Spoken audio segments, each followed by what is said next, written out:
Kevin, tu peux y aller. Merci. Alors, bonjour à tous. Mon nom est Kevin de la Roseville. Je suis le directeur des communications d'Aéro Montréal et il me fait grand plaisir de vous souhaiter la bienvenue à cette table ronde sur l'impact de la COVID-19 sur les compagnies aériennes et l'expérience passager. Avant de céder la parole aux deux co-animateurs de cet événement, permettez-moi de vous rappeler quelques détails techniques. Tout d'abord, veuillez noter que tous les microphones ont été coupés pour éviter tout bruit indésirable. Les micros des participants demeureront muets tout au long des interventions de nos panélistes. Aussi, si vous souhaitez poser une question lors de la période de questions à la fin, vous devrez cliquer sur « Chat » ou « Clavardage » et adresser votre question par écrit à l'hôte, soit Aéro Montréal, ou à tout le monde si vous voulez que votre question soit publique. La session d'aujourd'hui se déroulera en français, mais je vous encourage à poser vos questions dans la langue de votre choix. Une fois la première partie de cette table ronde terminée, il me fera plaisir d'adresser vos questions à nos talentueux panélistes. Maintenant, sans plus tarder, j'inviterai Mme Suzanne Benoît, présidente directrice générale d'Aéro Montréal, à débuter la table ronde. Suzanne. Alors, bonjour à tous. Merci d'être là. Vous savez, on est plus de 300 participants ce matin. C'est vraiment un record pour nous. C'est un sujet d'intérêt pour vous tous, je suis certaine. Je suis très heureuse aussi de vous accueillir pour cette nouvelle table ronde en compagnie d'Alain Aubertin. Alain, qui est le président directeur général du CRIA, qui est le Consortium de recherche en innovation aérospatiale du Québec. Bonjour Suzanne, bonjour à tous. Je suis très heureux d'être avec vous aujourd'hui pour cette table ronde importante sur l'impact de la COVID-19 sur les compagnies aériennes et l'expérience passager. Le timing est excellent pour évoquer ce sujet et on a vraiment réussi un tour de force en rassemblant aujourd'hui des experts sur le sujet. Alors, effectivement, Alain, nous aurons la chance de pouvoir retracer tout le parcours d'un passager de l'aéroport jusqu'aux compagnies aériennes en passant par l'aspect plus manufacturier des équipements et de la fabrication des avions de demain. Pour commencer, j'aimerais vous dire qu'Aéro Montréal se mobilise depuis le début de la pandémie pour traiter l'impact de la crise sur l'industrie aérospatiale. Vous lisez tous les journaux, vous savez que notre industrie est durement touchée par la situation, le contexte actuel. Il faut savoir aussi que l'industrie aérospatiale est directement tributaire du transport aérien. Et lorsque celui-ci est en difficulté, on voit un effet domino qui se produit et la totalité de l'écosystème aérospatial en subit les conséquences. À l'heure actuelle, vous n'êtes pas sans savoir que 70% de la flotte mondiale d'avions est ancrée au sol.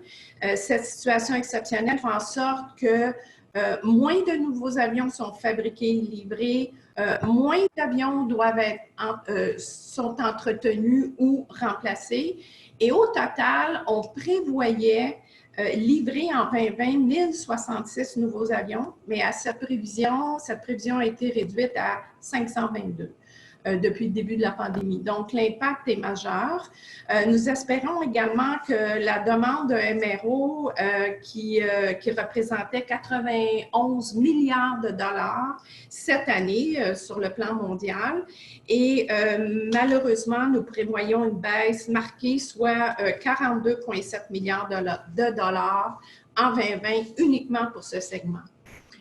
L'espoir d'une amélioration de la situation en Europe arrive avec une réouverture annoncée des frontières. Alors, on écoute tous les nouvelles, on voit qu'en Europe, on commence à ouvrir les frontières. Cependant, le tableau semble beaucoup plus sombre pour le Canada, qui ne semble pas avoir ouvert de discussion à ce sujet. Les vols intérieurs commencent, on a lu les journaux ce matin, on le voit, mais les frontières sont encore fermées.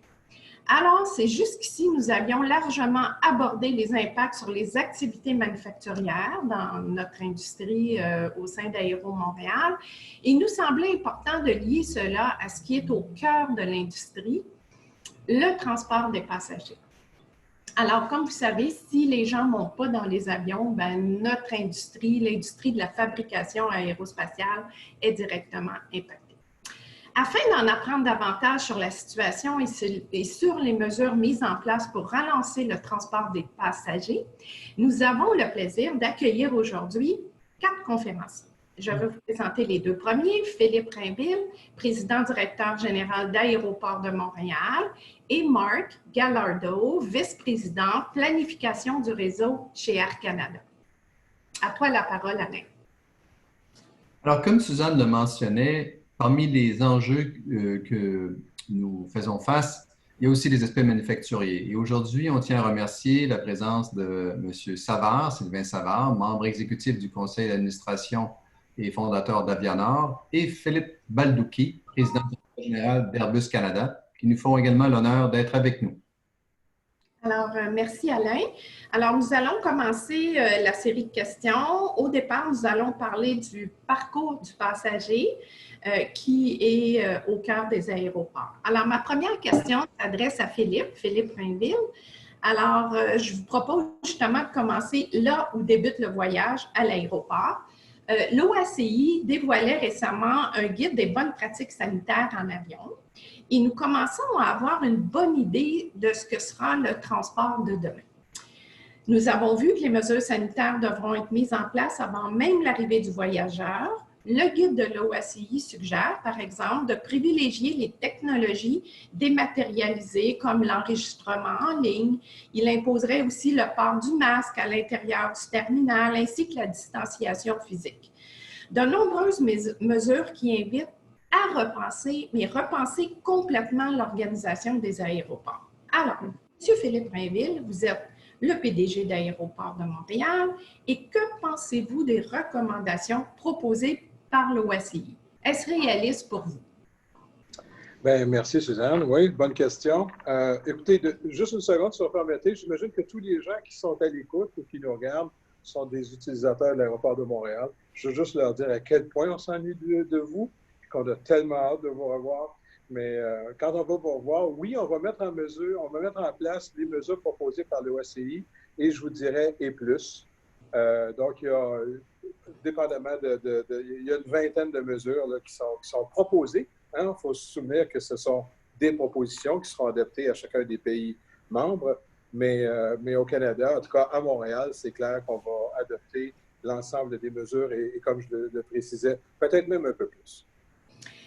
Parmi les mesures que vous avez mises en place là, de façon concrète, pouvez-vous nous dire à quoi va ressembler le parcours du passager de demain au sein de l'aéroport, quand on rentre chez vous, à Trudeau? Bien, écoutez, on va faire ça comme vous êtes tous des utilisateurs. Ça fait que, imaginez-vous que vous venez prendre un vol à Montréal-Trudeau. Ce qu'on vous recommande, c'est de commencer dès que vous êtes à la maison. Hein?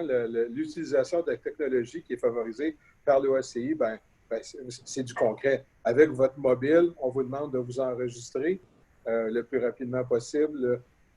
Évidemment, au moins 24 et sinon avant, si c'est possible, pour être sûr d'avoir votre place sur l'avion. Mais même avant ça, on vous encourage aussi à réserver votre stationnement et on va vous encourager peut-être à prendre déjà votre repas, céduler votre repas dans l'aérogare si vous pensez utiliser un de nos commerces.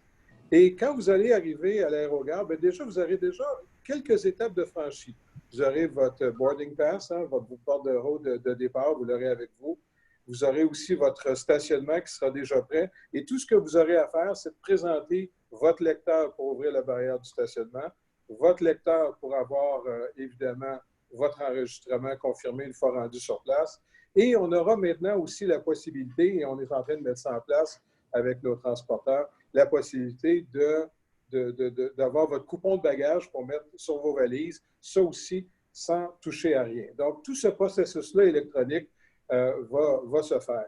Mais un des changements qui va être important aussi, c'est que dès votre arrivée, pour entrer dans le terminal, on vous posera certaines questions, on prendra votre température et on vous demandera le port du masque dès l'arrivée dans le terminal.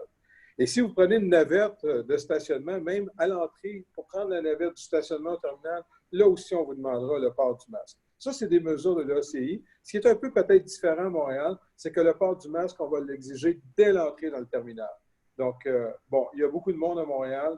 La distanciation de 2 mètres dans un aérogare, c'est très, très, très difficile. Donc, c'est pour ça qu'on exige le port du masque dès l'entrée. Juste si tu me permets, Suzanne, comprenez la distanciation de 2 mètres. Tout le monde veut la mettre en place, mais c'est difficile dans les aéroports.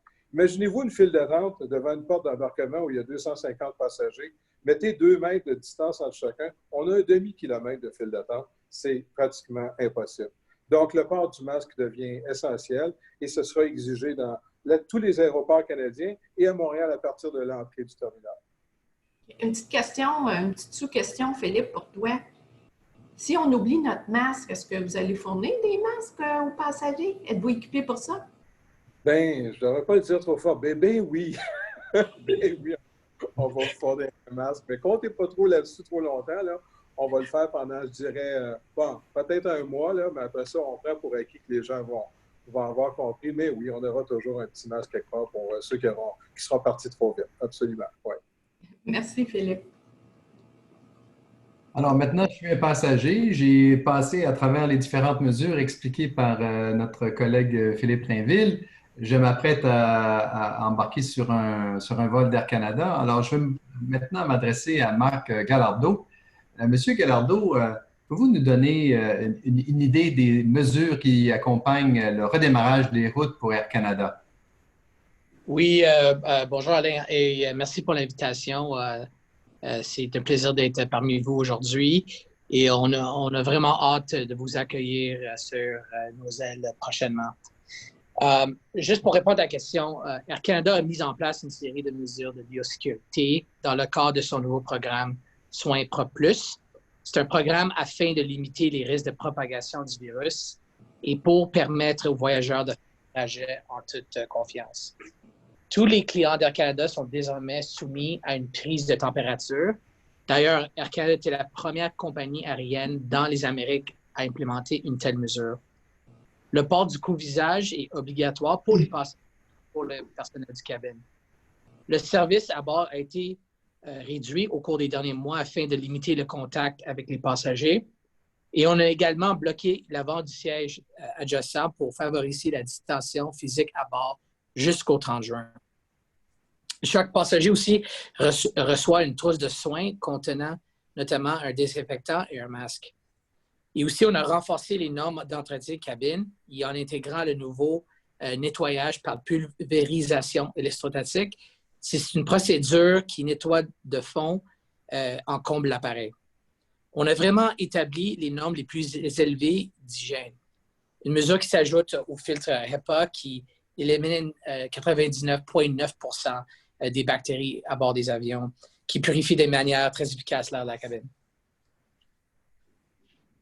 Et si vous nous expliquez un petit peu sur les gens qui ont des correspondances en transit, est-ce qu'il y a des mesures particulières là, qui vont permettre une bonne mobilité dans l'aéroport lorsqu'il y a des transits, que ce soit le personnel, bien sûr, ou encore les passagers?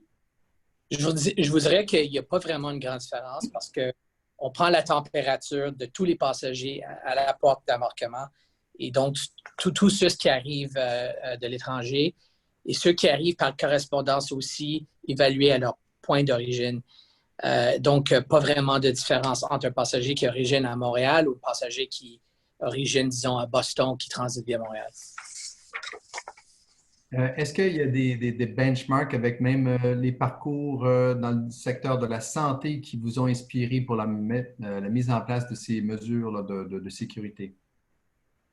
En termes de benchmark, on évalue les autres transporteurs comme dans les Amériques, aussi européennes, et on voit qu'on est très élevé dans le benchmark. Magnifique. Merci, Marc. Alors, merci Alain, merci Marc. Je retourne à Philippe Rainville.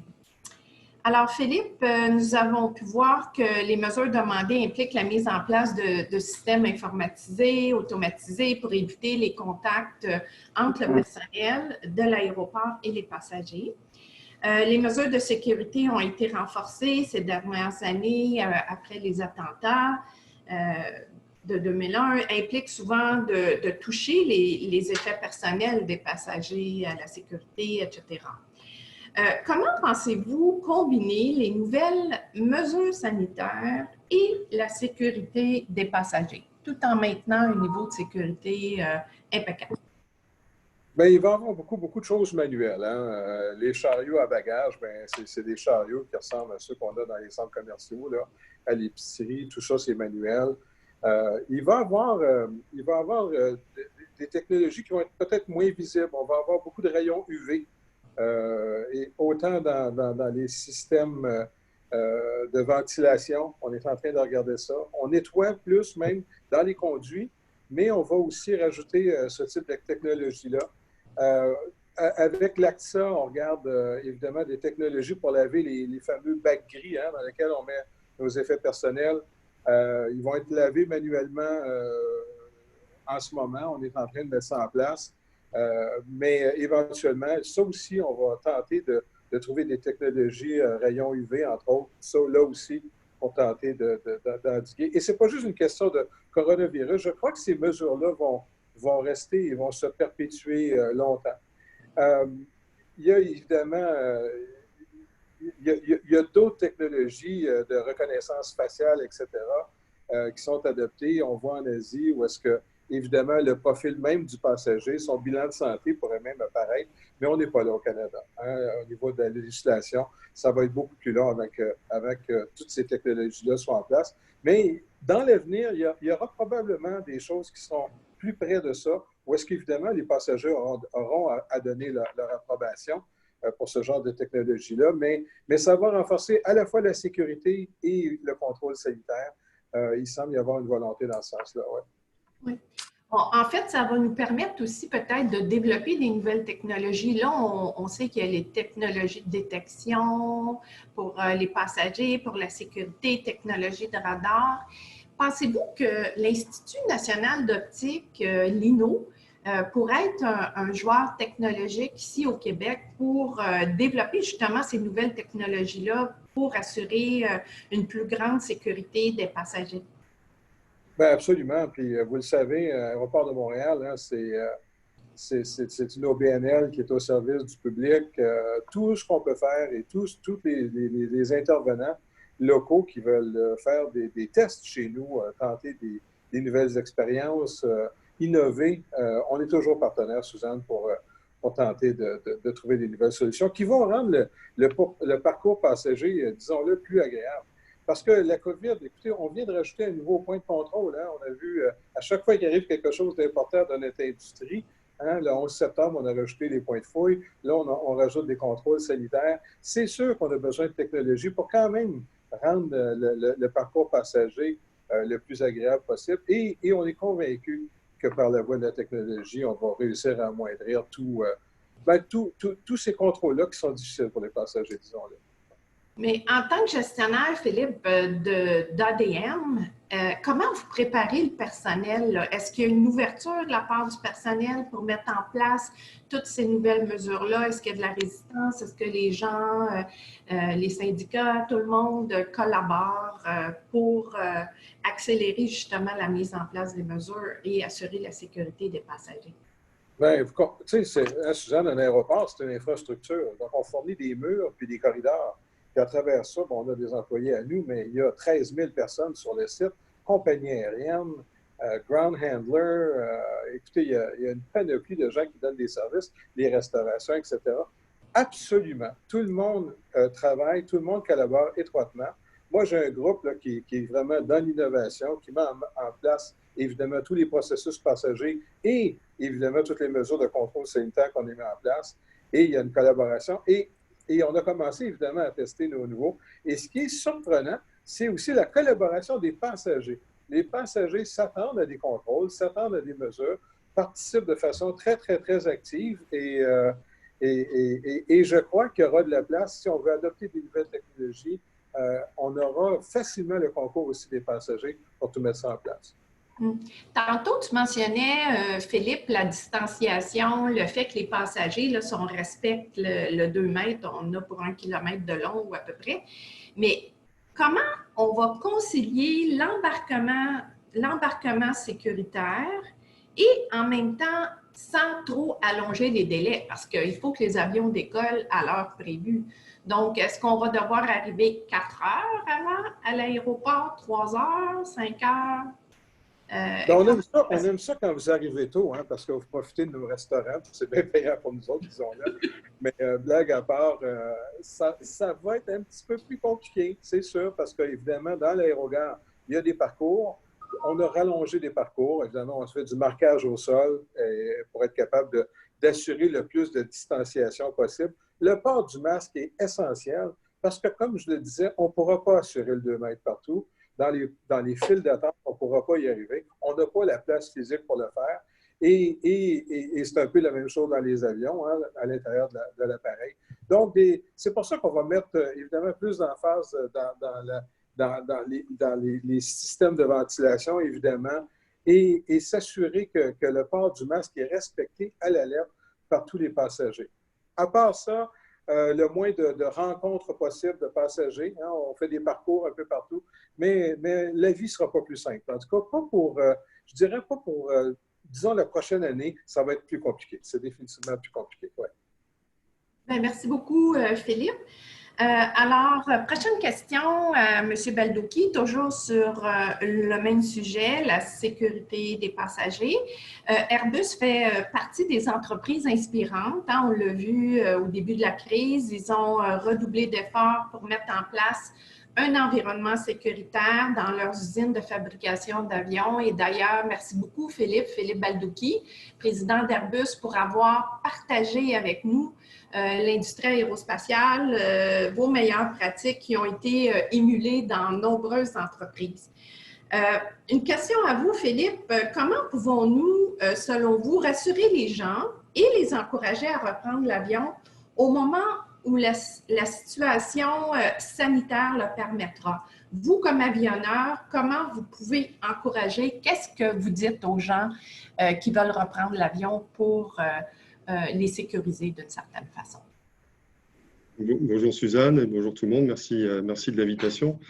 La première chose que je dirais, c'est que d'abord, il faut se rappeler que la sécurité, c'est au cœur du métier de l'aéronautique. Vous l'avez entendu là avec les interventions de Philippe dans les aéroports, de Marc pour les compagnies aériennes.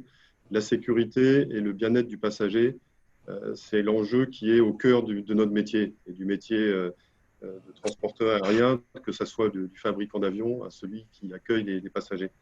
Donc voilà, donc ça c'est quelque chose qui est toujours là et comme le disait Philippe, on apprend à chaque nouvel événement à améliorer et à s'améliorer pour rendre le voyage et l'expérience plus sécuritaire.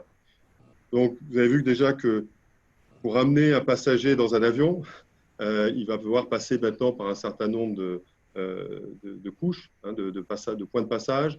Il y aura des mesures de sécurité dans les aéroports, des mesures de sécurité ensuite prises par la compagnie aérienne.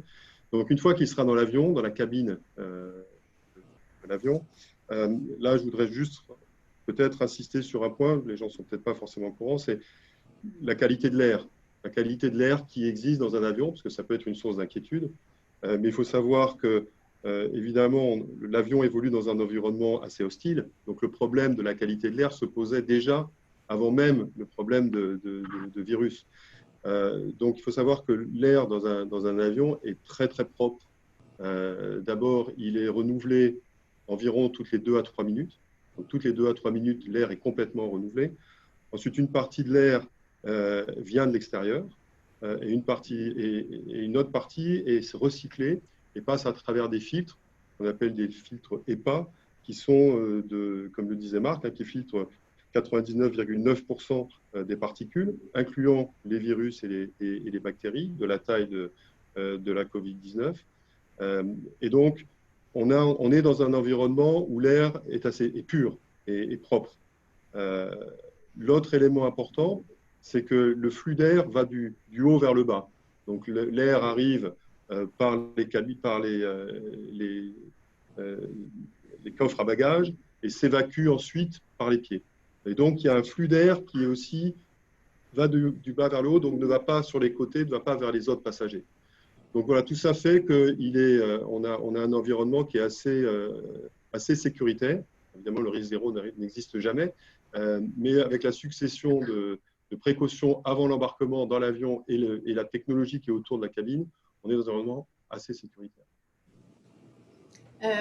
Merci Philippe pour ces clarifications parce que souvent les passagers pensent que l'avion, l'air est vicié, c'est comme ça qu'ils attrapent des virus, des grippes, peu importe. Alors ça, c'est très sécurisant. Puis l'autre point que j'aimerais faire, c'est que merci pour nous avoir partagé une vidéo qui est sur notre site Internet, qui circule sur les réseaux sociaux. Philippe, depuis hier, nous avons posté, qui explique très bien ce que tu viens de nous dire en quelques mots. Là. On peut le voir en image. Et merci beaucoup pour cette vidéo-là pour rassurer justement les passagers. Alors, merci. À toi la parole, Alain. Merci, Suzanne. Maintenant, j'aimerais m'adresser à M. Sylvain Savard d'Avianor. Un des maillons importants dans le système aérien, effectivement, c'est l'entretien et la réparation, et vous êtes au cœur de cette activité-là. Comment, finalement, tout ce secteur de l'entretien du MRO a été impacté? Alors, pouvez-vous nous dresser un bref portrait de l'impact de la crise et de l'adaptation de ce secteur d'activité important actuellement? Merci, Alain. Aussi, j'aimerais remercier Suzanne et vos équipes respectives là, pour l'invitation à cette table ronde. Une belle initiative. Comme vous savez, le secteur MRO a été déclaré comme service essentiel au début de la pandémie en mars. Et à ce moment-là, on s'est dit, on est chanceux, on va pouvoir passer les premiers mois pas en étant critique, là, comme la majorité des entreprises, mais on s'est posé la question aussi pour combien de temps. Et rapidement, la réalité nous a rattrapé, l'ensemble des MRO, surtout MRO avion, comme quoi que nos carnets de commandes ont été amputés par plusieurs commandes, soit annulées ou déplacées à des dates indéfinies. Donc, la réalité nous a rattrapés très rapidement et je suis obligé de dire que actuellement, le secteur MRO est au même point que les autres secteurs reliés à l'aéronautique. On est dans l'attente des réouvertures des frontières et que les vols repartent pour que la business tranquillement reprenne sa place. Mais juste revenir sur le point que le MRO, souvent, on voit le MRO comme un service pas secondaire, mais un service peut-être moins important que le manufacturing au Québec. Ça fait des années que je me positionne, puis je répète ce point-là, mais le MRO au Québec, on a une belle expertise, on a des gens formés, on a des entreprises avec un grand potentiel et ça va être important que tous les programmes gouvernementaux ou autres ou les partenariats entre des maîtres d'œuvre, des donneurs d'œuvre, supportent là, au même niveau les MRO que les autres secteurs comme le manufacturier, entre autres. Ça, à mon avis, c'est primordial là, pour l'aéronautique au complet dans son ensemble au Québec et au Canada. Sylvain, si je peux ajouter comme tel, là, les avions sont stationnés, sont arrêtés comme tel. Quel est le rôle des intervenants dans le secteur du MRO à justement redémarrer ces appareils-là, les remettre en opération? J'imagine qu'il y a un travail très étroit avec les compagnies aériennes. Comment ça va se dérouler techniquement? Je dirais que l'ensemble des opérateurs sont assez autonomes pour remettre en marche leur flotte. Je dirais que compagnies comme Air Canada, entre autres, ils ont leur équipe là, pour remettre en marche les avions.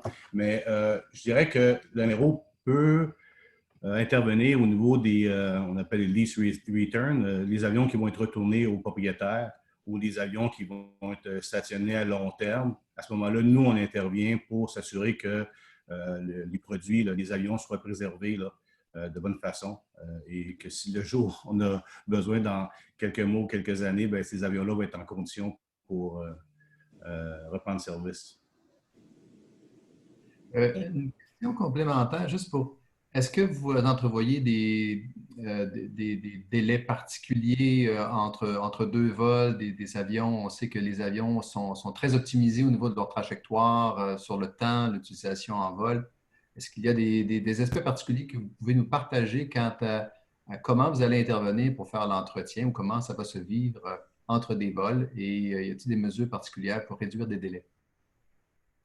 Bon, le domaine aérien, le nerf de la guerre, c'est les délais. Hein, il ne faut pas qu'il y ait de délai et le temps que les avions sont stationnés, le temps que les avions sont au sol devient un élément le plus important. Et au niveau de la décontamination et au niveau de la sécurité des passagers et des équipages, des membres d'équipage, là, ça va être intéressant d'adapter les façons de faire pour garder un niveau de sécurité très élevé, mais aussi d'ajuster les façons de faire pour que ces avions-là puissent voler rapidement et rester en opération.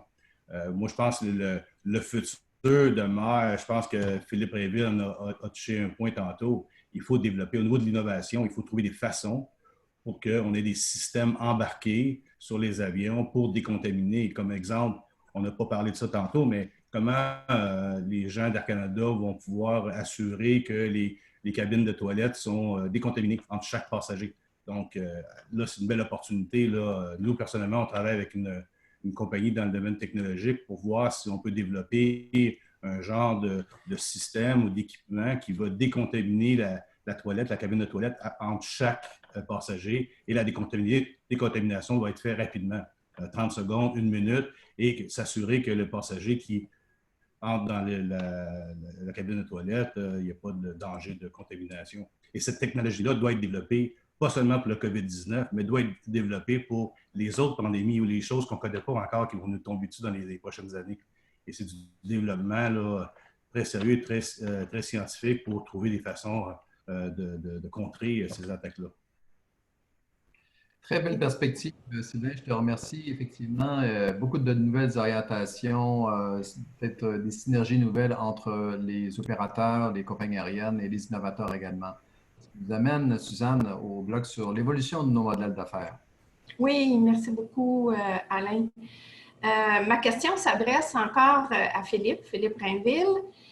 Alors, de la même façon que la crise impacte le modèle de fabrication des avions, elle impacte aussi le modèle d'affaires d'un aéroport ou d'une compagnie aérienne. Philippe, l'OACI estime que la pandémie actuelle pourrait réduire de 1,5 milliard le nombre de passagers d'ici la fin de l'année.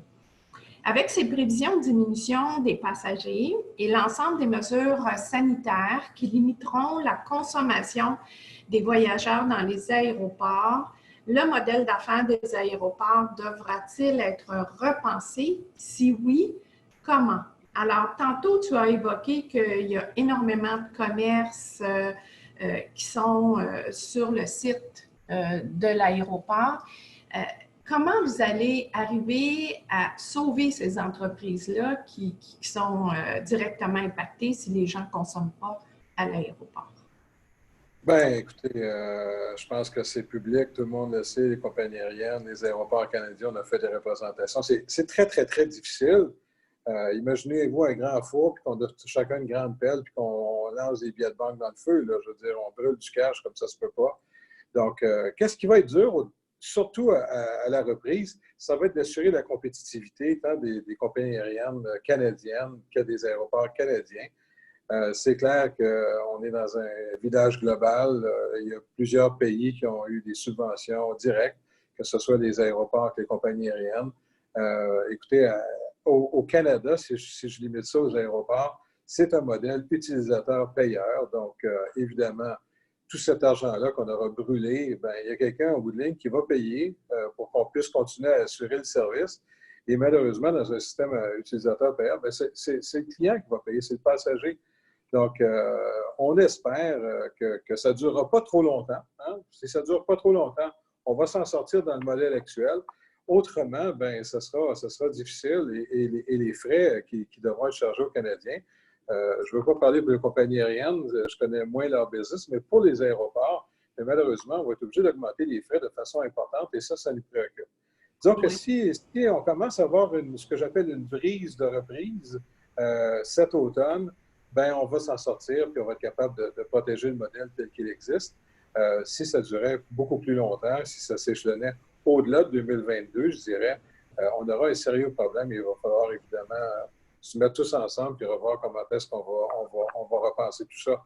Mais je reste optimiste, Suzanne, évidemment, on devrait sentir la brise de reprise à partir de cet automne. Oui.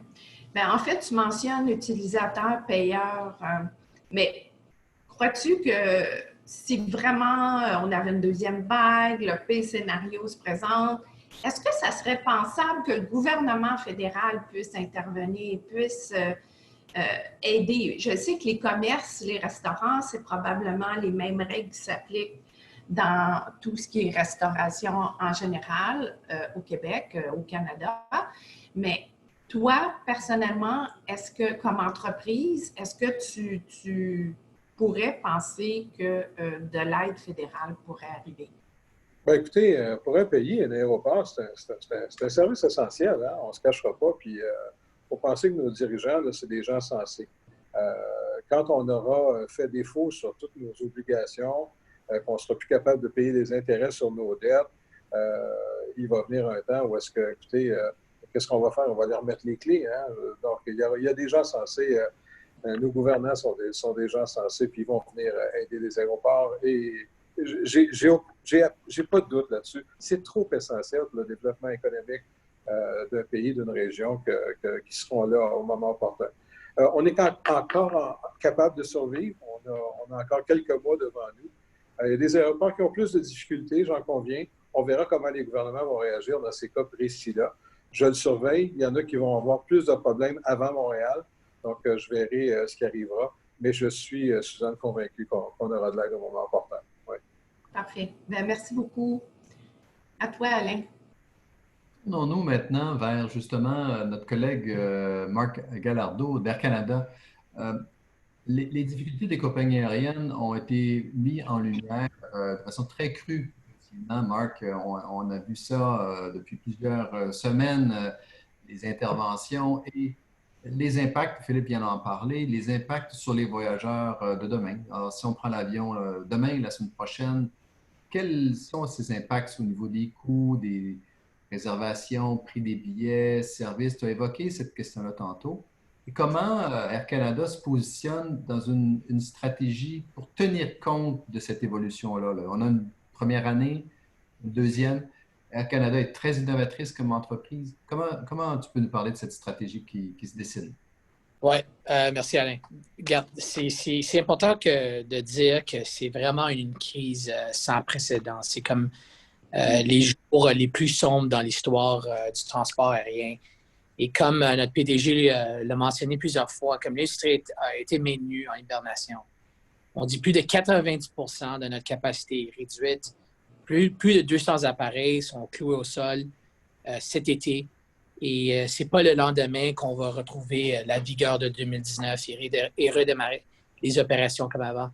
Mais la reprise, c'est très important de constater que la reprise dépend fortement des restrictions de voyage, les quarantaines et l'isolement obligatoire et les fermetures de frontières. Donc, vraiment, qu'est-ce qu'on suggère, c'est qu'il faut que les gouvernements assouplissent ces restrictions. Certaines d'entre elles ont une portée trop large et sont plus nécessaires. Oui, la sécurité est primordiale, mais il y a le moyen d'adopter une approche plus ciblée, plus mesurée, d'ouvrir les frontières avec certains pays de façon sécuritaire, comme par exemple le font les pays de l'Union européenne. Ce n'est pas tous les pays et les régions qui posent des risques et cela doit être pris en considération. Les restrictions sur les déplacements entre les provinces canadiennes qui empêchent les Canadiens de voyager librement au pays, ça doit être levé, tout comme la quarantaine obligatoire de 14 jours imposée à pratiquement tous les voyageurs et la fermeture complète du pays à tous les visiteurs de l'étranger. Donc, il faut s'inspirer de ce que les autres pays font actuellement. Par exemple, l'Allemagne, la France, l'Italie, l'Australie ont amorcé la réouverture de leurs frontières aux pays sécuritaires. C'est les vols domestiques qui vont reprendre de façon plus concrète actuellement. On voit une amélioration dans nos réservations, mais pour les voyages internationaux, ça va être définitivement plus long et la situation ne s'améliorera pas lorsque les gouvernements commencent, les restrictions sont encore en place pour le voyage. Et ceci, donc pour le voyage international, parce que Montréal, comme plaque tournante, est très dépendante sur le secteur international et ceci nuit beaucoup au développement de la plaque tournante ici.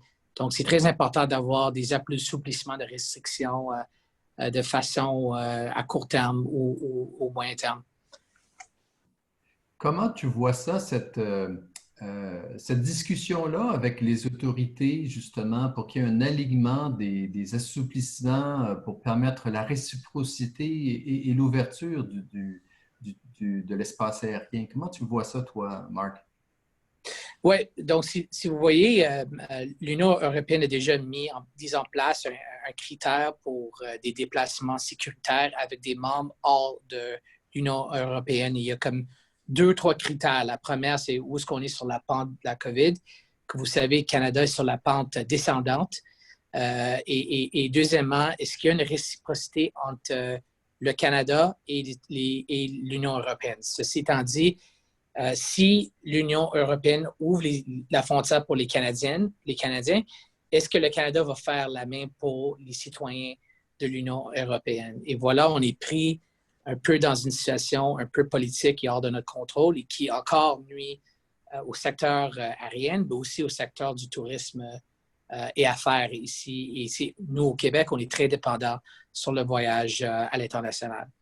Donc, il y a des critères. Là, c'est une question, est-ce qu'on va utiliser la méthode rationnelle ou est-ce qu'on va être pris dans un jeu de politique? Et voilà qu'on trouve un peu dans des difficultés. Merci, Marc. Ça nous fait une belle liaison avec le rôle important du gouvernement fédéral, Suzanne. Oui, en fait, le soutien, je dirais, des gouvernements pour notre industrie, transport aérien, la fabrication, le MRO, etc. Alors, ma question s'adresse à toi, Marc Gallardo.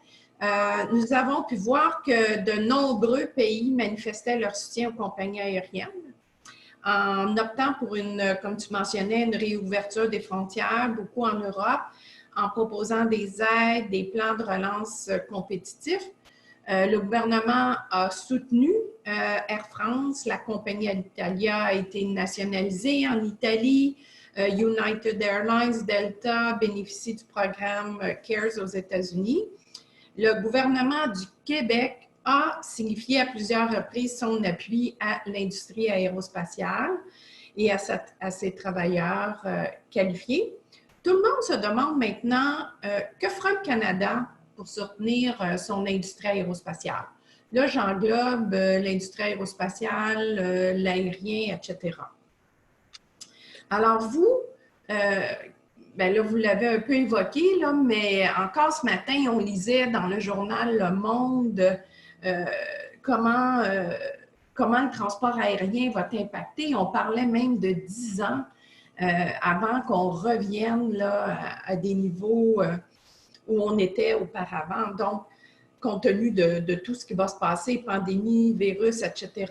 Alors, vous, quelles sont vos attentes face au gouvernement fédéral? Qu'est-ce que vous aimeriez que le gouvernement fasse pour justement repartir le secteur aérien qui a un effet domino, comme je le mentionnais précédemment, qui va aussi aider notre industrie de fabrication aérospatiale?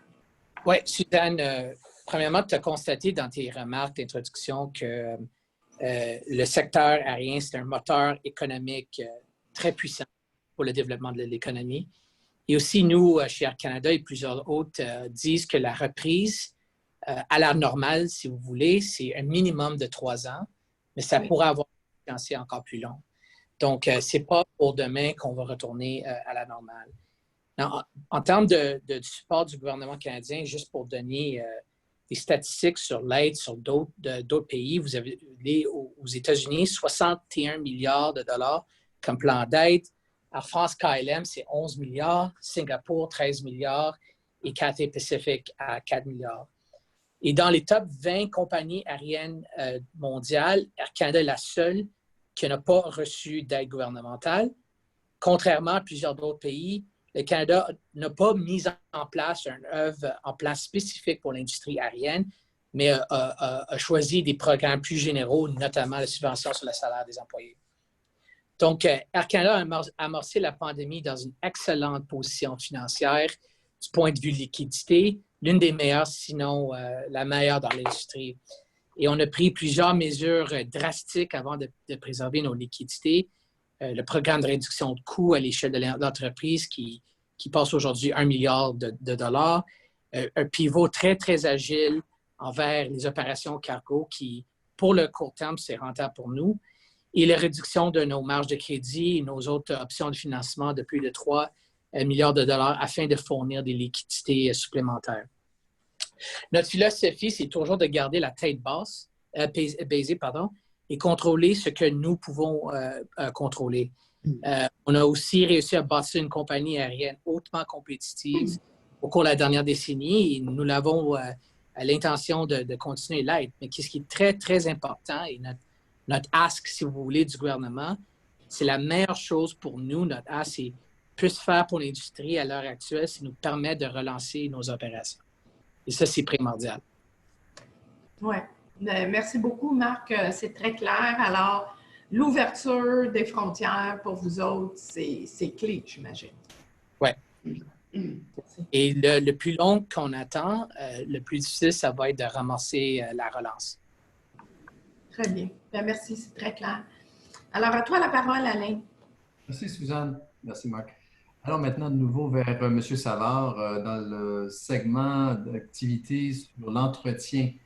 Et Sylvain, tu es dirigeant d'une PME. Alors, devant cette situation, si tu es porte-parole de tes collègues des PME au Québec et au Canada, quelles pourraient être les attentes prioritaires là, que vous avez face à cette situation-là, que vous dites, OK, le gouvernement fédéral, le gouvernement provincial. Alors, c'est quoi vos attentes par rapport aux divers paliers de gouvernement? Merci, Alain. Tu me passes une grande responsabilité, là. Moi, je vais dire, écoute, je vais juste continuer ce que Marc a parlé juste précédemment. Écoute, c'est primordial que le gouvernement aide les opérateurs, mais aussi les maîtres d'œuvre, c'est les gros joueurs. Nous, au niveau des PME, nos commandes viennent de ces joueurs-là. Si eux, ils mettent un genou à terre, c'est évident qu'on ne pourra pas suivre. C'est absolument impossible qu'on puisse développer de nouveaux marchés à court terme parce que partout, c'est la même chose. Fait que, on est un petit peu coincé là et on espère, c'est absolument nécessaire que le gouvernement aide les entreprises comme Air Canada, par exemple. Ça, c'est sûr et certain. Ça, c'est un volet. De l'autre côté, pour les PME, bon, on est, je pense, Suzanne pourrait me corriger, mais quoi, 225 PME à peu près au Québec.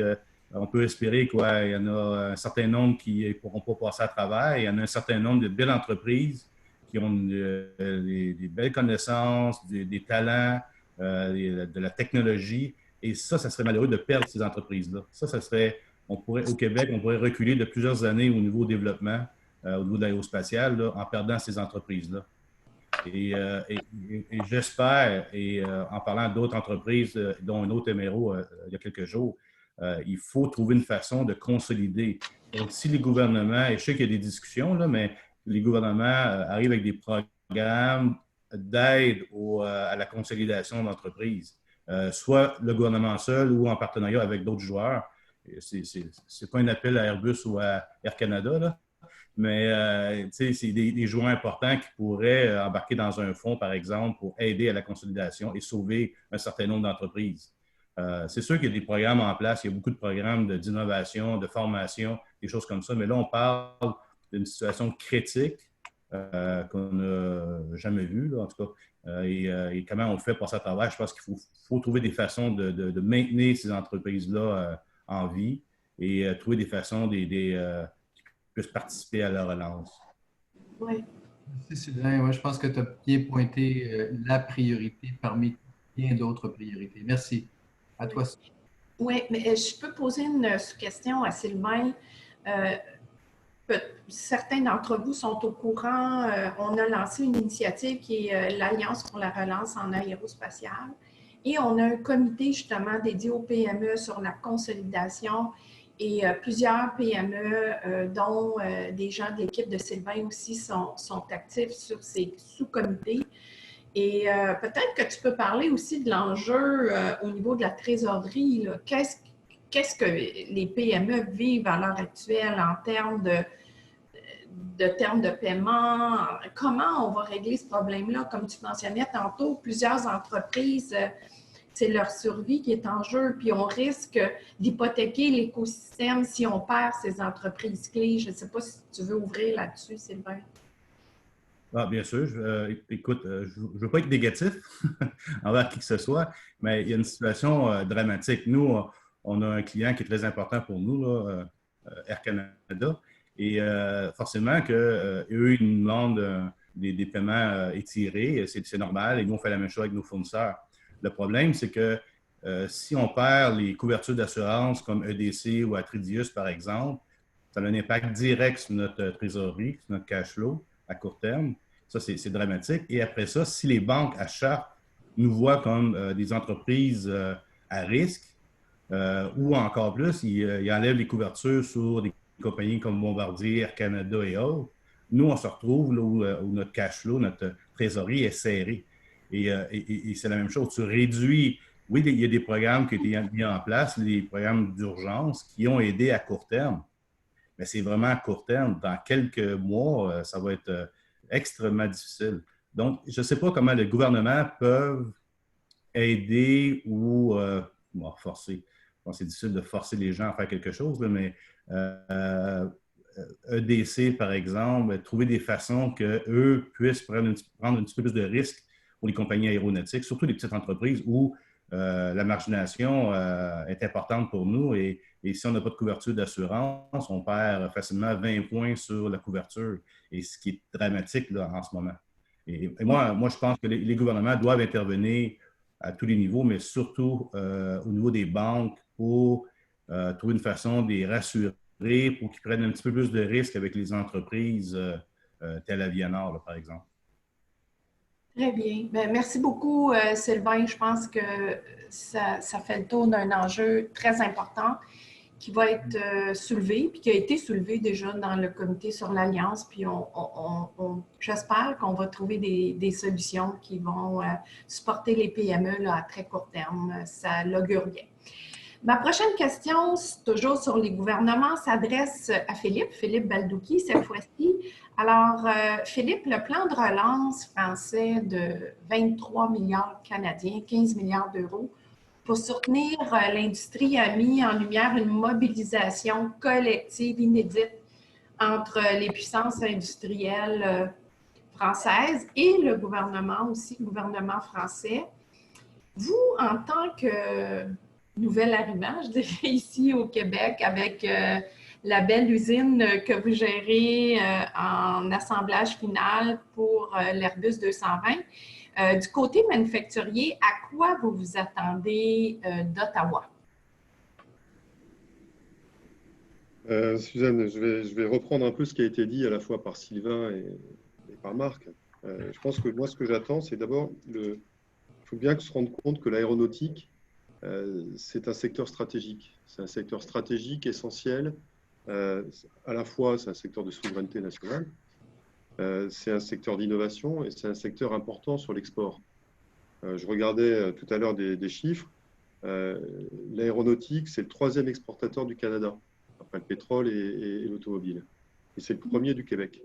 Donc, c'est vraiment un secteur qui est absolument stratégique. Et moi, ce que j'attends, enfin, ce qui me surprend, parce qu'effectivement, je suis un nouvel arrivant, je n'ai pas tout à fait l'accent québécois encore, c'est le fait que, si on regarde ailleurs dans le monde, où les autres pays qui ont la chance, ou qui ont construit une industrie aéronautique qui va de la compagnie aérienne aux fabricants et à la chaîne d'approvisionnement. Effectivement, la France en est un exemple, mais il y a une mobilisation des politiques et des gouvernements pour soutenir cette chaîne-là. Et aujourd'hui, ce que j'aimerais voir, ce que j'attends, c'est un signal fort et visible des gouvernements provinciaux, fédéraux, vis-à-vis de cette chaîne et de ce secteur aéronautique. Voilà. C'est un signal qui aujourd'hui fait défaut, je pense. Et surtout, quand on le compare à ce qu'on voit ailleurs dans le monde, Marc mentionnait ce qui se passait sur les compagnies aériennes dans le monde, vous venez de parler de ce qui se passait en France. Voilà. On voit qu'il y a de la mobilisation et je pense que le secteur a besoin d'aide parce que c'est un des secteurs les plus frappés aujourd'hui. Mais il faut là aussi, il ne faut pas trop se tromper. Il y a des crises. Il y a eu des crises par le passé. Celle-là est particulièrement sévère. C'est probablement la plus grande crise.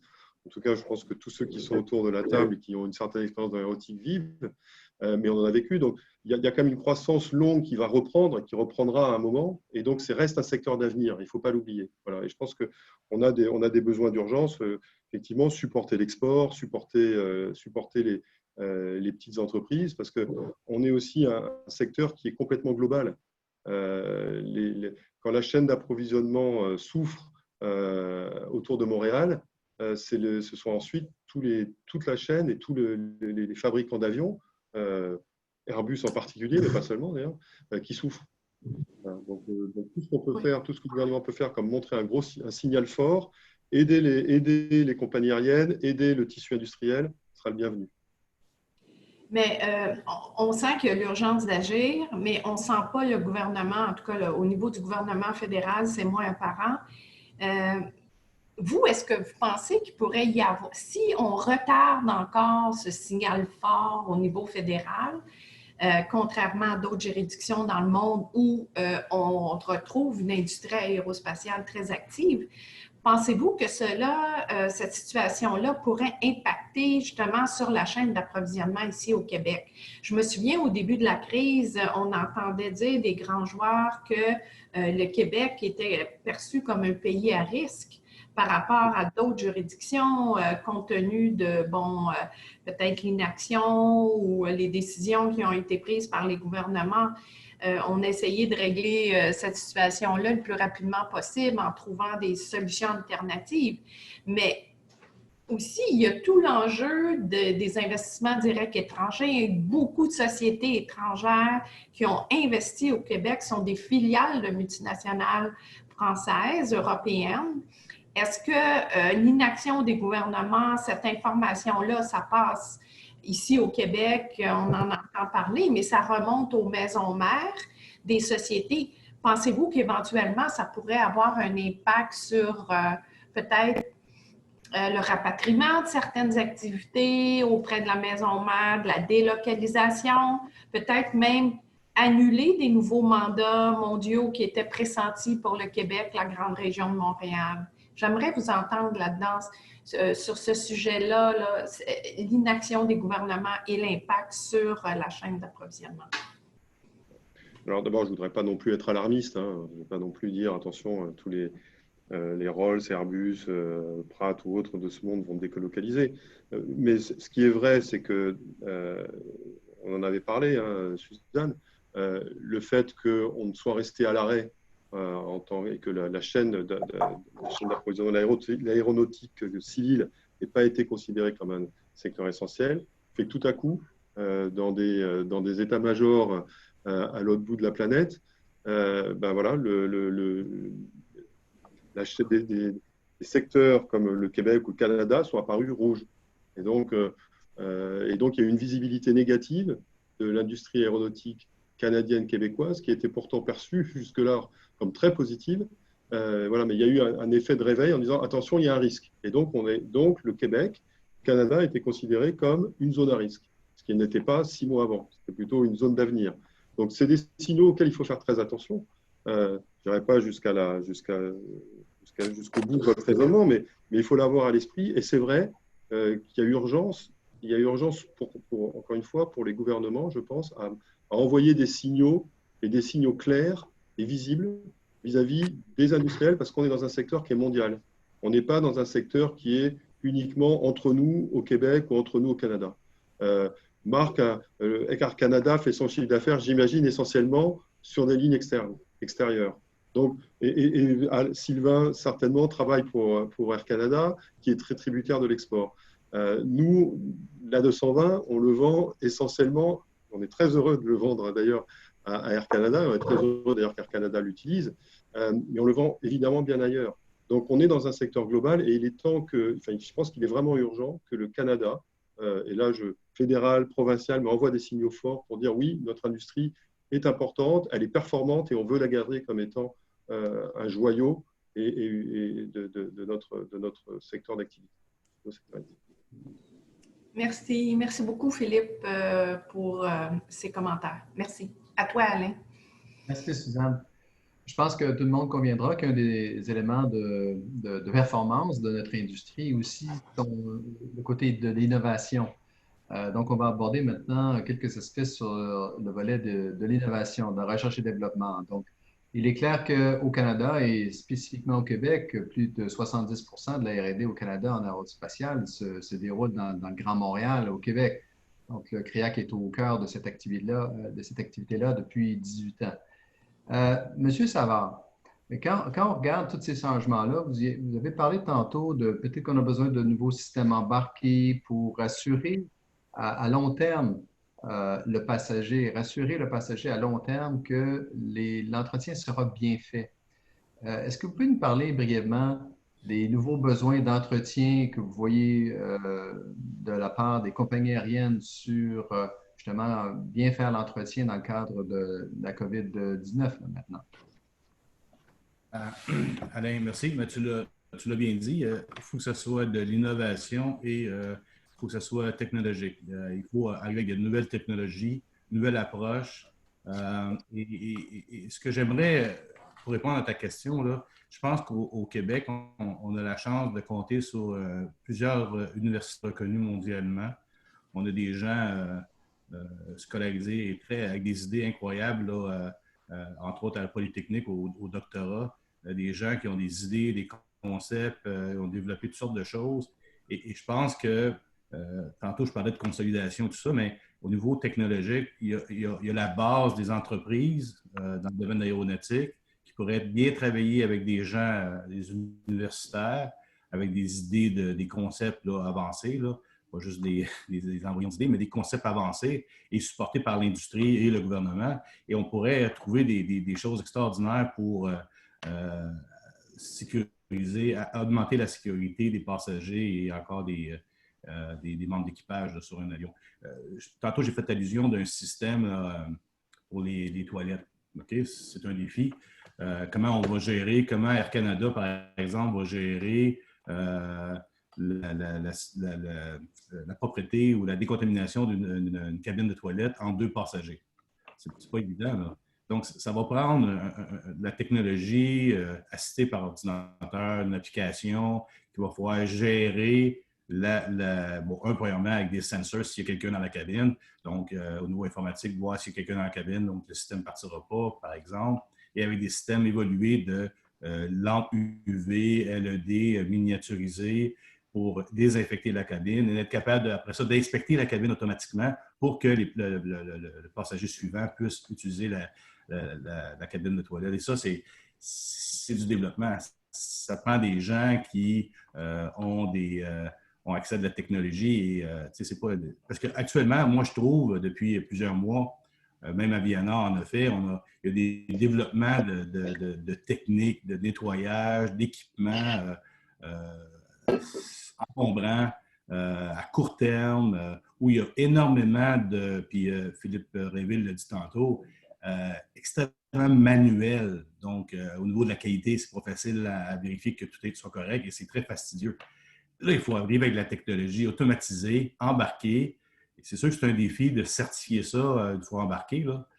C'est un défi, mais on est capable. On a l'expertise ici au Québec pour trouver ces solutions-là, pour que ces systèmes-là soient à long terme, embarqués. Et là, je vais une coche plus loin. Pourquoi pas travailler tout de suite avec les OEM? Moi, je suis persuadé chez Airbus qu'ils ont déjà une multitude d'idées qui travaillent dessus pour améliorer ou diminuer les risques là, pour les passagers, je suis persuadé. Et moi, je pense que l'avenir au Québec, à court terme, là, il faut qu'on soit capable de focusser sur ce développement technologique-là pour garder un pas d'avance là, sur le marché mondial. Je ne sais pas si ça répond à la question. Merci, Sylvain. Alors, est-ce que tu voulais parler, Alain? Excuse-moi. Juste pour compléter et justement faire la liaison, beaucoup de nouveaux besoins, beaucoup de nouvelles idées, nouvelles pratiques à développer, nouvelles technologies. Je pense que ça nous amène effectivement vers Philippe Baldouki, Suzanne. Oui, ben en fait, c'est ça. Je voulais faire le lien. Merci, Alain, de l'avoir fait pour moi.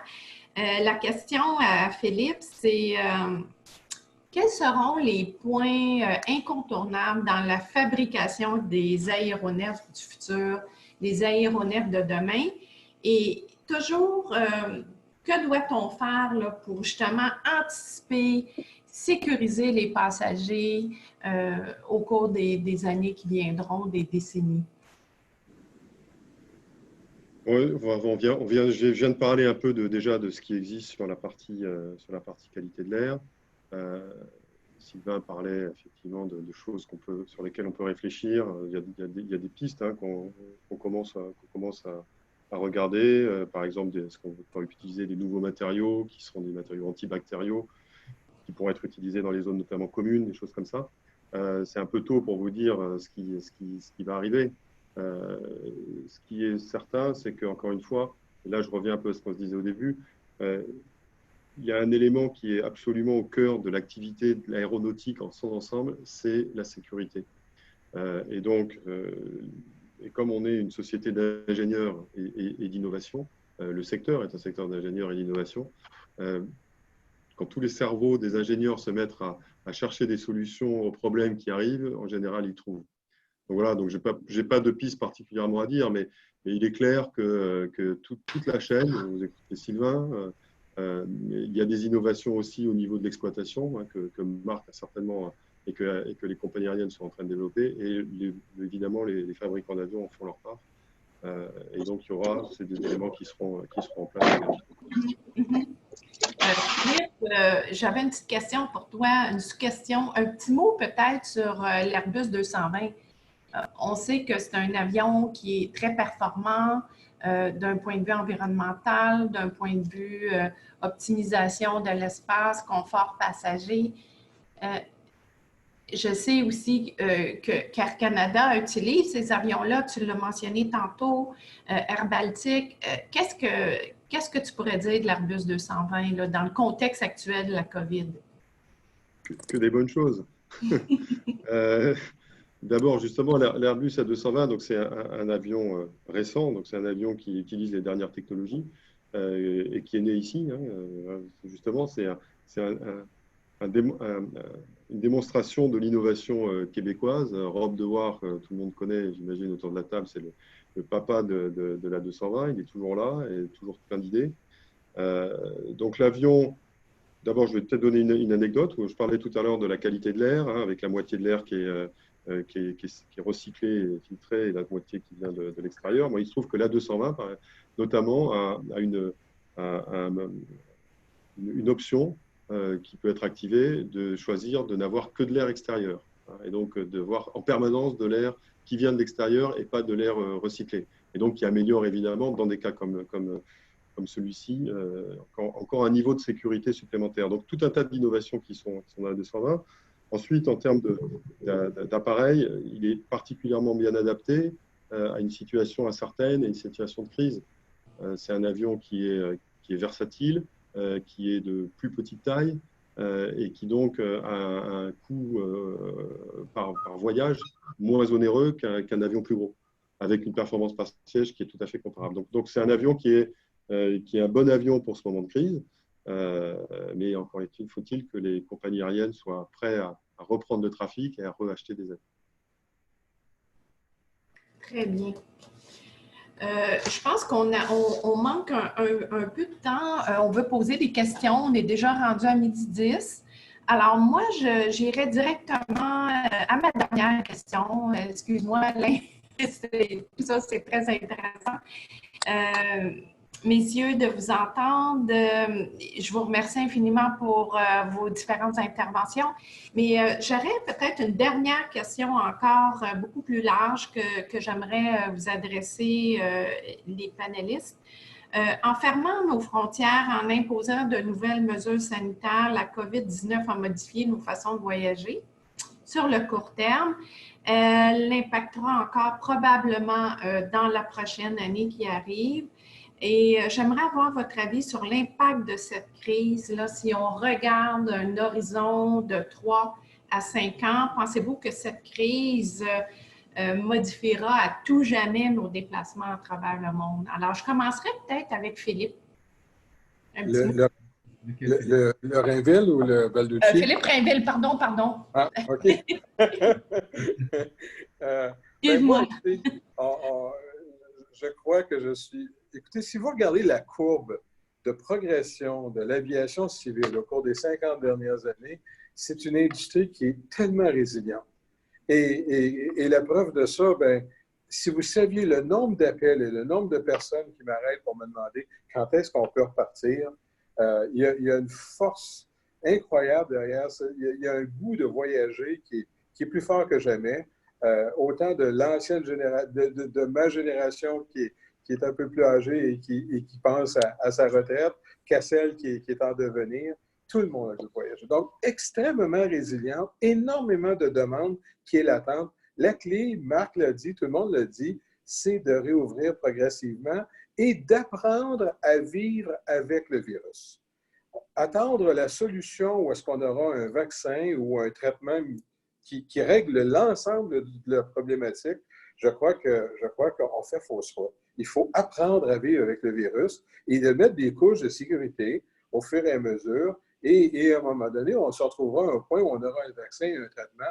Et l'industrie étant tellement résiliente, on va voir qu'on va retomber sur notre courbe de croissance qu'on avait en 2019 et qu'on s'attendait pour les années à venir. Et moi, je pense que c'est une question de 24 mois, disons.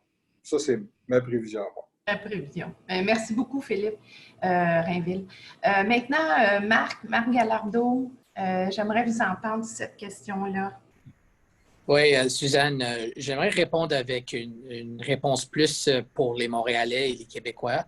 Regarde, il faut savoir que c'est sûr que l'industrie va retrouver sa place, mais ce qui est très important, c'est que pour Montréal, c'est très important de réaliser tout le progrès qu'on a fait pour devenir une plaque tournante de calibre mondial. On est après COVID, on était parmi les 5 hubs nord-américaines des plus importants sur l'Europe. On compétitionnait avec des villes comme Chicago, Washington, Philadelphia, Toronto, etc. Il va falloir qu'on travaille ensemble pour vraiment reprendre notre place. Et nos compétiteurs américains ne nous feront pas de faveur. Donc, si on veut réussir la relance, il faut agir très rapidement. Très bien. Merci, Marc. Sylvain Savard. Je suis tout à fait en accord avec ce que Philippe a dit. Je pense que c'est un secteur résilient, puis c'est un secteur qui va reprendre sa place rapidement. Moi, je suis tendance à être dans le plus positif, ou que dans les 12 prochains mois, on va avoir une accélération, une courbe beaucoup plus agressive. Là, les choses vont se replacer et l'avenue des vaccins et des médicaments vont aider énormément et ça va accélérer. Je demeure très, très, très optimiste. D'autre côté, par exemple, les 6 prochains mois vont extrêmement être difficiles. Et c'est là qu'on décide tous ensemble qu'est-ce qu'on fait avec l'aéronautique et comment les gouvernements vont nous aider pour passer à travers de ça. Et mon inquiétude est plus pour les 6 prochains mois que les 24 prochains mois. Dans les 6 prochains mois, ça va être extrêmement difficile. Les gros joueurs, ils vont s'en sortir. Les moyens, ça va être difficile. Mais les petits joueurs, bonne chance. Ouais. Ça va être négatif. Hein? Je ne veux pas être alarmiste et négatif, mais c'est mon point de vue. Non, mais je pense que c'est très réaliste aussi ce que tu dis. Alors, Philippe, le mot de la fin sur cette question-là, est-ce que ça va modifier à tout jamais nos déplacements aériens? Je ne sais pas si je suis compétent pour donner ce point de vue-là. Je pense qu'il y a certainement autant d'avis qu'il y a de participants autour du téléphone. Je pense que je suis d'accord avec le fait que le secteur aérien est un secteur extrêmement résilient. Le trafic double, on peut dire que le trafic double tous les 15 ans. Donc là, c'est clair, mais également que la crise qu'on vit aujourd'hui est une crise dure, très très dure.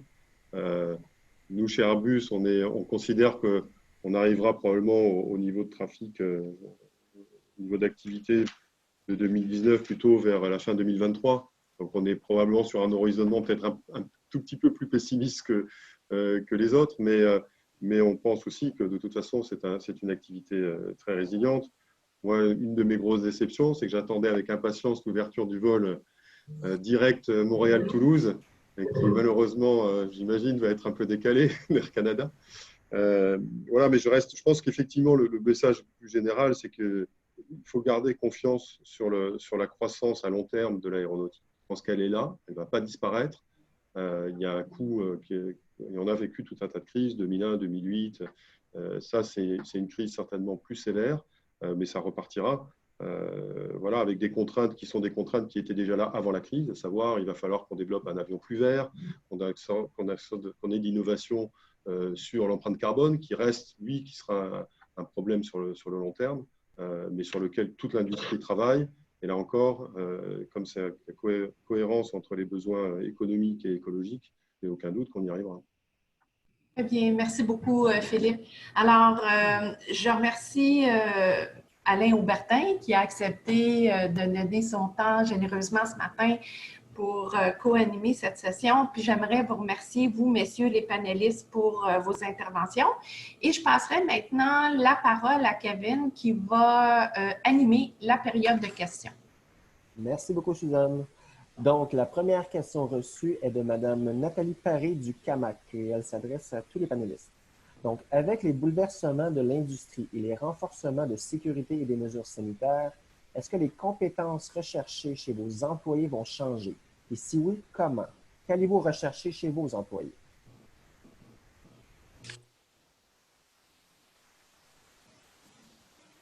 Qui veut répondre? Je peux répondre peut-être à très court terme, je vais me lancer. À très court terme, non. Nous, on n'a pas, ça ne va pas changer dans les tout prochains mois. Les besoins qu'on a sont les mêmes, donc non, on n'a pas de besoins particuliers qu'on aura. Ben, je dirais la même chose pour nous à l'aéroport. Non, on a ce qu'il faut. Évidemment, je pense qu'il y a peut-être une emphase sur la technologie. Il y aura peut-être dorénavant, peut-être encore plus d'emphase sur les besoins technologiques à tout point de vue dans le processus passager. Peut-être que là, il y aura une demande additionnelle. Mais pour le reste, non, c'est à peu près sensiblement la même chose. Excellent. Donc, nous avons reçu beaucoup de questions au sujet de la prise de température. Donc, je crois que la question s'adresse davantage à M. Rainville et Gallardo. Les participants souhaitent savoir qui assurera le contrôle de la température des passagers. Donc, est-ce que c'est l'aéroport de Montréal? Est-ce que c'est Air Canada? Est-ce que les deux? Et est-ce qu'il pourrait y avoir une intégration numérique entre les entreprises, par exemple, pour que la prise de température faite par l'aéroport soit partagée aux compagnies aériennes? Bien, c'est ça qui arrive à Montréal. En tout cas, je vais parler pour Montréal parce que c'est ce que je connais davantage. La prise de température va se faire par ADM, par nous, par nos employés, à l'entrée du terminal. Donc, et là, vous allez voir, la prise de température va aussi se faire probablement au point de fouille. Et la prise de température devrait, je pense, se faire, en tout cas à court terme, avant l'embarquement. Donc là, tout le monde prend température. Nous, on va le faire chez ADM et si on a un problème, si un passager qui est positif, bien évidemment, ce qu'on fait, c'est qu'on appelle la compagnie aérienne qui vient. Il y a une procédure d'établie. Les compagnies aériennes ont des procédures d'établie pour déterminer si le passager est apte à voyager ou pas. Donc, il y a une première, disons-le, interception qui se fait par les employés d'ADM et ensuite, c'est pris en charge selon les protocoles sanitaires établis par chacune des compagnies aériennes et qui ont été validés, évidemment, par les autorités en santé publique. Donc, c'est comme ça. À Montréal, en tout cas, c'est comme ça qu'on va le faire. Ouais, moi, je n'ai rien à ajouter à ça. Merci, Philippe. Parfait. Donc, dans cette même veine, advenant le cas où un passager aurait une température un peu élevée, mais qui ne serait pas nécessairement liée à la COVID, est-ce que le passager, serait refusé? Et si oui, qu'est-ce qui arrive avec le billet d'avion? Est-ce que le billet est perdu? Est-ce que le passager peut prendre un vol, disons, le lendemain? Bien, en tout cas, nous, je vous dis, c'est ce qu'on fait, c'est ce qu'on appelle la compagnie aérienne. Et évidemment, dépendamment du protocole, le protocole, Marc Gallardo peut répondre, mais ils ont des mesures précises. Je vais lui laisser répondre à ça. Oui, juste s'il y a un passager quiconque une température comme haute, il y a une procédure en place, un protocole en place avec nos experts et avec nos docteurs. Et si le passager n'a pas le droit de voyager pour des raisons de médicales, on lui offre un autre trajet, un autre jour quand la température va être moins élevée. Parfait, merci. Aussi, une autre question de la part d'André Rousseau et de Rajat Kouch. Donc, le masque est-il obligatoire actuellement en cabine? Et aussi, il est recommandé de changer le masque de façon régulière. Donc, comment et par qui cela va-t-il être géré? Okay. Oui, le masque est obligatoire dans la cabine. En termes de le changement de masque, à combien de fois ils ont changé, je ne suis pas un expert là-dedans, mais le port du masque, du couvre-bouche est essentiel pour tous les déplacements dans la cabine. Et il est essentiel aussi dans le terminal.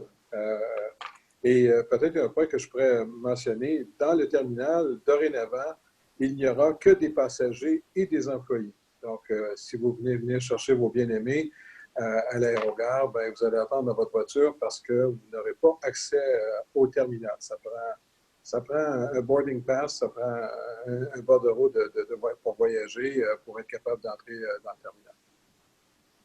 Et justement, au niveau de l'arrivée à l'aéroport et de l'embarquement, bon, vous avez mentionné qu'il y aurait possiblement l'enregistrement en ligne, le port du masque obligatoire. Est-ce qu'il y a d'autres mesures auxquelles les passagers pourraient s'attendre à court et moyen terme? Ben, écoutez, doivent arriver plus tôt, par exemple? Ben, je ne sais pas si ça va nécessiter d'arriver plus tôt. Plutôt, il y a à peu près personne dans le terminal, donc vous pouvez arriver. On est tellement, on vous accueille à bras ouverts. On est tellement content de vous voir. Donc, vous n'êtes pas arrivé vraiment plus tôt de ce temps-ci. Quand il y aura reprise, ce sera peut-être autre chose, mais en ce moment, il n'y a pas d'enjeu de ce côté-là. Les autres choses, bien, écoutez, c'est difficile pour nos restaurateurs. Hein? C'est clair que si vous avez un masque, donc dans nos aires de restaurant, on va s'assurer qu'on a la distanciation de 2 mètres et là, les gens pourront consommer avec cette distance-là de 2 mètres. Et là, on a prévu d'aménager nos restaurants en conséquence. Mais on va être quand même sévère sur le port du masque. Il faut vraiment être assis avec le repas et le consommer avec la distance requise. C'est le seul moment où on va permettre aux gens d'enlever leur masque. Et ça, ce n'est pas effectif immédiatement. Nos restaurants sont à toute fin utile fermés en ce moment. Donc, ça va venir progressivement avec le retour du trafic. Et M. Gallardo, est-ce que vous prévoyez réduire le nombre de passagers par vol et est-ce que la distanciation sociale à l'intérieur de la cabine va être maintenue, selon vous, après le 30 juin? Non, on va le maintenir jusqu'au 30 juin, mais après le 30 juin, ça va être de retour à la configuration normale. Pour nous, le transport aérien, ça prend, comme on dit en anglais, des load factors assez élevés pour faire des marges. Donc, pour nous, c'est pas soutenable à moyen terme d'avoir la distanciation physique sur... donc, pour nous, c'est jusqu'au 30 juin et après ça, c'est un retour envers la normale. Parfait. Merci, Marc. Si je peux peut-être ajouter quelque chose à la réponse de Marc, oui. Ce que j'expliquais tout à l'heure sur le flux et que vous pouvez voir dans les vidéos, il y a effectivement le flux d'air qui vient du bas vers le haut et qui, quelque part, nettoie, du haut vers le bas, et quelque part nettoie de manière régulière le passager. Donc, on considère que d'un point de vue technique, l'environnement, il y a une espèce de tube autour de chaque passager qui rend la distanciation moins nécessaire. Le port du masque, évidemment, les gestes atténués dans le coude, nettoyer les mains régulièrement. Mais d'un point de vue technique, on pense que le renouvellement et la manière dont l'air est renouvelé suffit. Parfait. Maintenant, une question peut-être aussi pour M. Baldouquet et M. Savard. Au niveau des matériaux utilisés dans les avions, donc une question de Christian Moreau. Prévoyez-vous de revêtir les surfaces touchées par plusieurs personnes de matériaux antibactériens ou antiviraux, par exemple comme le cuivre, pour minimiser le risque de contamination par cette voie? Donc peut-être que je recommence, Sylvain. La réponse est oui. Je l'ai mentionné. Ça fait partie des pistes qui sont regardées. Et effectivement, le cuivre est un des matériaux qui est considéré, même si on ne fera pas un avion complètement en cuivre. Mais oui, ça fait partie des choses. Du côté MRO, nous, on va suivre les manufacturiers. Si on voit qu'il y a un matériau qui peut aider la situation, augmenter la sécurité, ben, c'est évident qu'on va travailler sur trouver des façons de l'incorporer à certains produits là, dans la cabine. Merci, Sylvain. Donc maintenant, une question de Bernard Boire, qui est complétée aussi par Ethan Pérez. Donc, certaines compagnies comme Avianor ont fait la conversion de certains avions pour du transport de marchandises ou médical. Donc, envisagez-vous de faire de nouveau des appareils mixtes, donc passagers et transport? Et que pensez-vous du retour des cabines partagées passagers fret? Et du même coup, si je peux juste compléter, pour Philippe Réville par la suite, quel serait l'impact sur l'aéroport? Ouais. Actuellement, on travaille sur différentes solutions. Oui, on a travaillé sur la modification de cabine sur les Boeing 777 et Airbus 330 en partenariat avec Air Canada. Ça a été un des premiers à le réaliser avec le travail d'Air Canada et Transport Canada. Mais là, actuellement, on travaille sur d'autres solutions pour augmenter la capacité cargo, mais on pense à introduire des containers ou des boîtes de transport, des ancrages pour des palettes. On est en train de vérifier différentes choses. Même avec I'm Safe, on regarde sur des sacs au niveau de la flammabilité qui peuvent être très performants. Si on regarde différentes possibilités, on est en développement, là, oui. On pense chez Avianor qu'il va y avoir d'autres opportunités à modifier des cabines, faire un peu des combis, cabines, passagers et transport, mais au niveau sécurité, il y a un certain nombre de défis. Mais oui. Mais pour faire des combis, ça prend une très grande porte dans le fuselage. Donc, c'est une modification qui est très, très, très chère. Donc, pour Air Canada, je ne dirais pas que c'est quelque chose qu'on évalue à moyen terme. C'est vraiment l'opportunité à court terme de déplacer du fret parce qu'il y a vraiment une manque de capacité aujourd'hui. Mm-hmm. Oui, bien, Marc, juste revenir sur ton point, c'est un combi, mais avec du transport léger. Ouais. On n'a pas encore les solutions ne sont pas définies et ce n'est pas nécessairement avec Air Canada, mais on regarde des solutions, un combi avec du transport léger, juste question de volume très léger qu'on peut partager la cabine. Mais on n'est pas encore sur des solutions arrêtées, là. Et pour l'aéroport, ben, ce qui va satisfaire nos clients, ben, on va être là. On va s'adapter. Si vous voulez transporter plus de fret pour assurer votre rentabilité, ben, écoutez, on va s'adapter, c'est sûr. Merci, messieurs. Donc, je vais prendre une dernière question puisqu'il est 12h28. Donc, une question de Carmen Marcoux qui s'adresse à M. Galarneau. Puisque vous parliez de l'ouverture des frontières, donc, je voudrais avoir votre avis sur le manque actuellement de police d'assurance en lien avec les voyages. Un manque cruel en ce moment. Donc, est-ce que vous avez quelque chose à ce niveau-là? Pour être honnête avec toi, ce n'est pas une question que je ne peux pas donner une réponse compétente à cette réponse. Ce n'est pas vraiment mon domaine. Mais je pourrais peut-être trouver la réponse pour vous à l'interne. OK, bien, il n'y a pas de problème. Sinon, à ce moment-là, je vais prendre un commentaire de Frédéric Mambria-Garcia qui dit regrettable et triste pour les travailleurs internationaux comme lui qui vient de France de ne pas pouvoir venir travailler pour nos entreprises en aéronautique au Canada. Donc, voyez-vous la fermeture des frontières prolongée comme une menace pour le recrutement et l'attrait de cette main-d'œuvre? Est-ce que c'est un enjeu pour vous? Et ça s'adresse vraiment à tous les panélistes. Bien, c'est sûr. Tu sais, la libre circulation de l'expertise, c'est essentiel dans notre domaine. C'est un domaine de haute technologie qui est en constante évolution. On a besoin d'avoir de l'expertise mondiale à plusieurs niveaux, que ce soit des employés ou des consultants. Mais pour nous, en tout cas, à l'aéroport, c'est essentiel. On fait appel à des gens partout sur la planète pour être sûr d'avoir les dernières technologies puis avoir des processus à jour. Donc c'est... que ce soit les employés, comme je disais, ou l'expertise en général, on peut faire beaucoup par télétravail, mais à l'occasion, ben, il faut venir se rencontrer, puis il faut avoir des gens qui sont résidents ici pendant un certain temps pour nous aider à avancer. Oui, absolument. Et pour nous, c'est pareil, en tant que société française, en tout cas avec beaucoup de liens avec l'Europe, c'est évident que c'est un frein. J'espère que ces restrictions vont être levées le plus vite possible. Je pense qu'aujourd'hui, en tout cas dans la discussion qu'on vient d'avoir, on a montré qu'à travers les couches successives de protection, que ce soit à l'aéroport, par le transporteur et par l'avion lui-même, il y a de la sécurité, on peut voyager de manière sécuritaire, même si, encore une fois, le risque zéro n'existe jamais, mais on est dans des endroits qui est plutôt protégé. Merci, messieurs. Alors, Suzanne, je te laisse le mot de la fin.